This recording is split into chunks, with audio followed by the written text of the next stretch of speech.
and welcome here to TalkFCB and welcome to Champions League reaction to the round of 16 draw, because Barça right here this morning have been drawn against Napoli. That is the game that we have coming up in the last 16. We're going to be discussing today exactly what we can expect from those matches. What are our chances of progressing to the quarter-final of the Champions League? What do we need to watch out for from Napoli? And as well, the most important thing to bear in mind ahead of this match. It is all coming up for you right here today.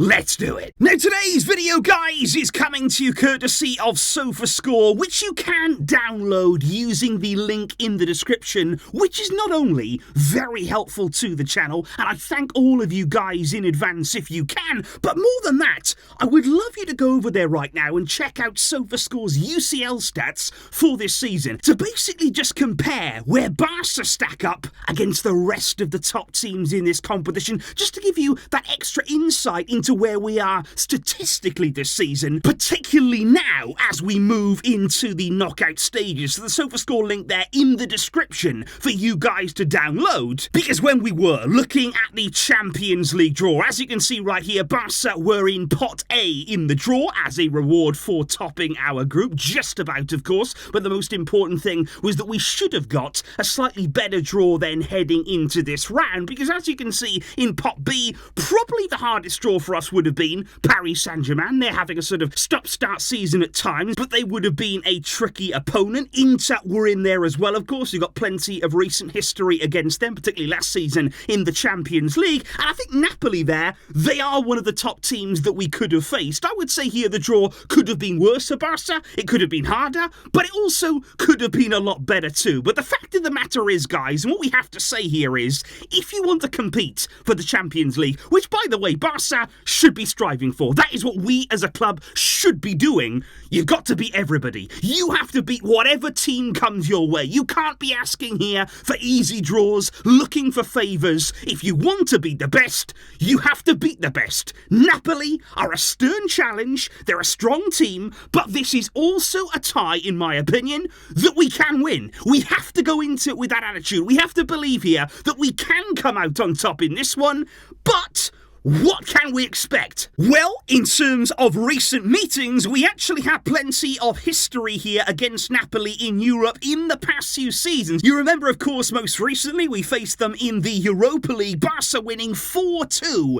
in Naples in that game. It was an incredible performance, actually, from Barça under Xavi, Jordi Alba, Frenkie de Jong, Piqué, and Aubameyang scoring in that game. And I remember making match reviews there. That team, it really was exciting at times, wasn't it? Barça were in that free-flowing mood around that time when we were hitting our opponents for 4. And of course, we also faced Napoli in the Champions League back in 2020 under Quique Setien. There was a long gap in between the games. Griezmann scored away in the first leg for us before in the home leg. That was actually in the month of August. Lionel Messi produced some absolute magic to send us through to set up a meeting with Bayern Munich. I've no idea what happened in that game. I must have missed that one. Literally, who knows what that result was. But anyway, what about the form of our opponents? What about Napoli and what they've done this season? What can we expect from them? Well, in the Champions League, they did finish runners-up there in Group C, behind Real Madrid by 8 points. But I think actually they had 2 really close games against Real Madrid. In fairness to them, they lost 4-2 in the end and 3-2 in those games, but they were very much in them. It was 2-2 actually in both of those games, right up until the latter stages of the second half. So I think Napoli have certainly shown here they can compete. Even then, when they weren't actually in very good form at all, they put up a very, very solid fight, because I think it's safe to say this season has not really gone to plan either. I think they're actually quite similar in some ways to Barca, whereby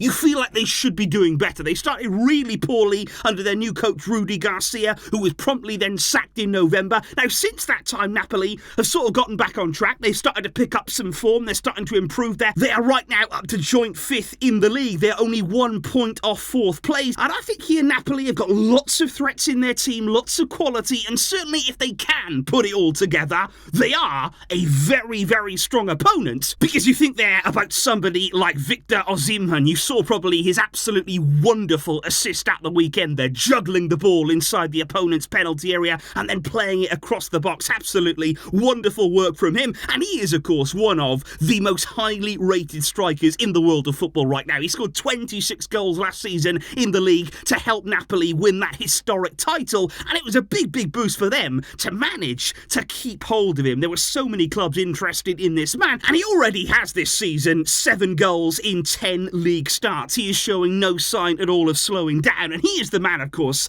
that we're going to be watching. We have to watch very, very closely. You cannot afford to give him time and space in and around the penalty area. Like we've seen Barca do of late, we've given people room, we've given people time. You can't afford to give him time, because if you do, Osimhen will punish you, absolutely no doubt about it. And then, of course, there's Kvaratskhelia, which is about as difficult to say as this man is to stop out there on the football field. Honestly, Kvaratskhelia, for me, he is one of the most exciting players in the world to watch right now, because it's the way that he moves with the ball, you know, the way that he moves his body. He's incredibly agile, and I think the football in general these days misses flair, it misses individuality, and I think Kvaratskhelia, he has it in abundance. The way that he could just make things happen, he is an incredible dribbler off to that left-hand side there, cutting in as well, absolutely fantastic, and I think it's going to be really interesting to see already what Xavi does at right back in this game. You know, how is he going to stop Kvaratskhelia? Will it be Araujo? Will it be Koundé? Will it be Cancelo? Because that is another battle out there. Along with stopping Osimhen, it's going to be about stopping the supply from that left-hand side, and that is going to determine really the outcome of this game in many ways. But the one message that I would really like to send out to all of you guys ahead of this clash, because I know Barca aren't playing well, I know that we're not in a good run of form right now, and I know certainly we're not finishing the chances that we're creating, we're not finishing any of them,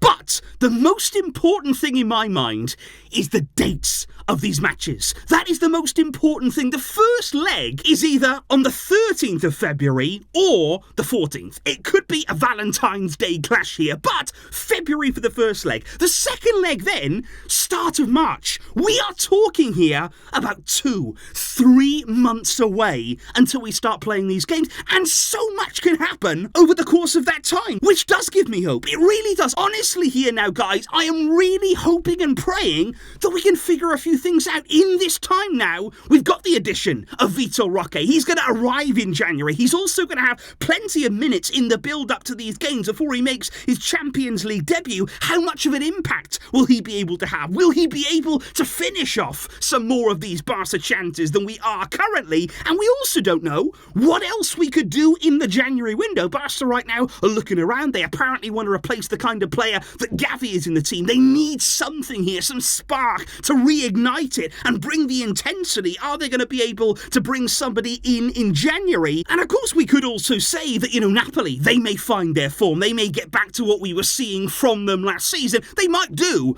but I think we have to focus on ourselves. I think it's really important here to understand that if we can get things right, if we can find a way before these matches of getting our house back in order with the quality that we have, with the players at our disposal, we are capable. We are within reach of winning this game. We can do it. But we have to stand up and we have to see change. We have to see improvement now in the time building up to these games.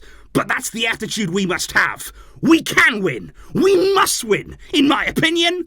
But only time is going to tell us. So let me know, guys, in the comments down below here today. What are you feeling ahead of this game? What do you feel about Napoli in the round of 16? Do you believe Barca can win? Do you think we will win? And what would you like to see us do before these games now? How can we get ready for them? I will catch you soon, where we will be talking more about this. We'll be getting excited as it gets closer, and I will see you soon, of course. Thank you indeed for watching, and indeed there for downloading the SofaScore app. But until next time, as always, Visca El Barça.